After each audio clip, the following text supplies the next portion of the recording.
So if we go back, take a look at all these people here. These are all, when you talk about Africans or people of African ancestry, so leave this guy out, because we wouldn't say he's of African. This guy is no more of African ancestry than I am. Because, in fact, his people, his ancestors left Africa probably before my ancestors left Africa. So Wesley and I share 99.99% of our DNA. Like we are really, really closely related. And it's quite possible that Wesley and I share more DNA. Bro, can you stand up really fast? What's your name? Ron? Than Ron and Wesley do. It's quite possible he and I share more DNA than Ron and Wesley. And you wouldn't think that. Like, you have the idea, like, oh yeah, you're these two black guys, like whatever, right? You're taller than you are, but whatever the case is, you have the idea. But that's because we're mistaken by one genetic trait, which is skin pigmentation, or by another genetic trait, which is texture of hair. But there are so many other genetic markers that are in play in our admixture that it's just this trick of thanks, you can sit down, bro. No, hang on, you stay. That it's a trick of nature. It's a trick of nature just to look at people and assume that we're not like them. Then, in fact, look, Wesley and I, we're brothers in the human spectrum. And in fact, we may be more brothers than Wesley and Ron, and that really matters. But what happens is, if we're not aware of these things, we start to think that, like, oh, I'm really different than that other person, and we're not different. And so I'm trying to teach us to focus on the things that really can build bridges between us, right? I'm really trying to show that. So it's a trick of nature, right? A very tiny percentage, a fraction of a percentage of our entire genetic admixture shapes our external features. So Wesley's hair, Wesley's eyes, his nose, my eyes, my ears, my lips, my mouth, my skin, my height, everything. All these things that you think make us really different. It's a tiny fraction of our admixture. So we're really connected in the human sphere, which makes racism and all like the differences between us to be a bit of a problem, man. What does that mean for you when I say that? Well, I mean, I think a lot of times we just like to focus on like this stuff about skin because it's like what we can see. Yeah. And I think it's interesting to think of it like that because I never really think of it like that. Since I just look at a person, like if I look at a white person, I'm not going to think like, oh, we're closely related.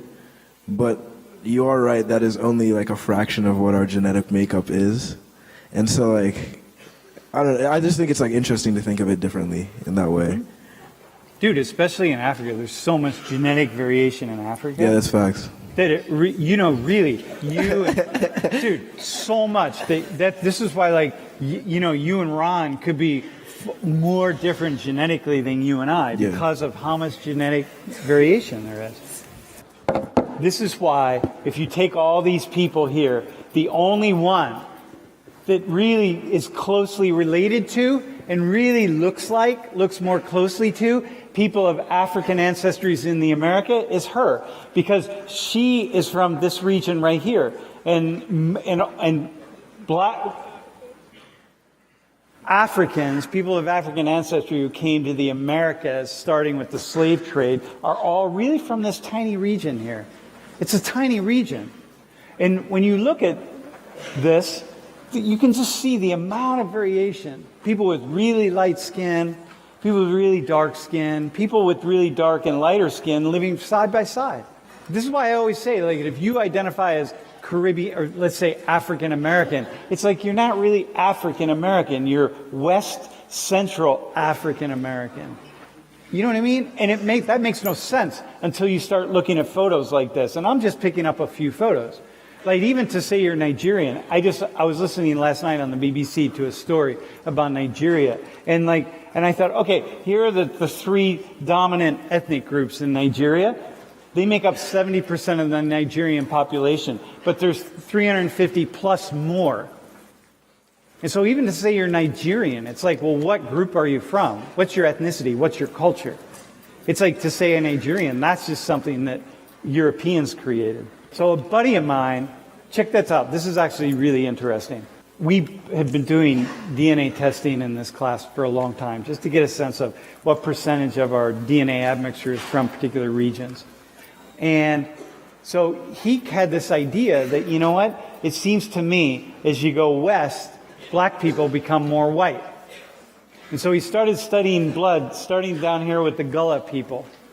And Gullah is a region in Georgia, South Carolina, northern Florida, the Gullah Panhandle of former slaves who really stayed very bounded and very connected. So what you see in these numbers here are African Americans who were sampled in the study and the percentage of white blood that they have. So the Gullah people right in here, where they studied, had 3.5% white. Like, for example, I'm like 1.8% African or sub-Saharan African. They're 3.5% white, so they're really, really black or African. Then you kind of see around here in black communities, and then you see people get whiter, and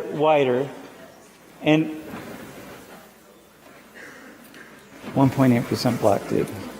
You would never guess it, right? Okay, but look what happens when you get up to Washington. Why is this higher? The Africans on average, 35% were white. 35% white in their blood. Why is that? You start crossing the United States, there are a lot less black people up here. So there's going to be more intermarriage. So you got fewer partners. And so part of your partners, if you're black and you make it all the way here, or even here, it's like, well, you're going to marry white people. And so there's just more interracial mixing, which is pretty awesome.